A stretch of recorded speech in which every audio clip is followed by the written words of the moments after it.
I just want to put on the record my absolute disgust and the disgust of Sinn Féin at the absolute overreaction of the Ceann Comhairle, of the CPP and all concerned to what was a very, very minor verbal exchange. And also to say that if members of this House of TDs imagine that we have some right to be wrapped up in cotton wool and insulated from the realities of life, I think we could do well. We could do better. Okay.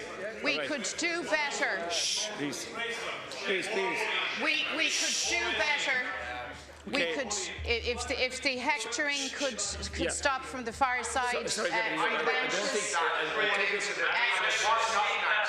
Please.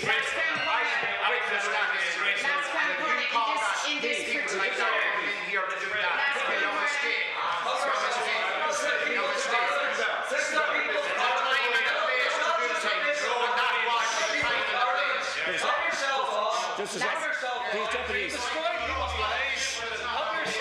Sorry. A bunch of babies, whimpering babies over there. Last Ceann Comhairle. Let you conclude. For my good. No, please, the deputy is making a point. Last Ceann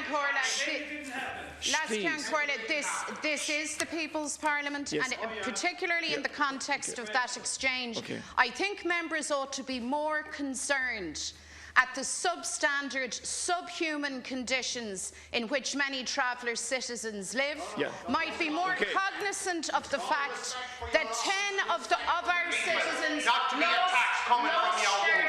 It's called respect. That's what it's called, respect. It's called respect. I seen it. I was there. I seen it. I was getting into my car when I seen it. It's called have respect. You weren't there. I was there. Please, just conclude. That 10 citizens lost their lives in the most appalling of circumstances. And what's the response of this Dáíl, the People's Parliament, to vote down a perfectly reasonable and honourable motion? But better than that, for members of this Dáíl to get precious about themselves, precious because they were held to account, albeit in strongly worded language. Thank you. Well, let me tell you, that's bread and butter in the city that I come to, and I want to express our disgust at the CPP and the Ceann Comhairle for making a mountain out of a molehill and for behaving in this fashion. Thank you very much.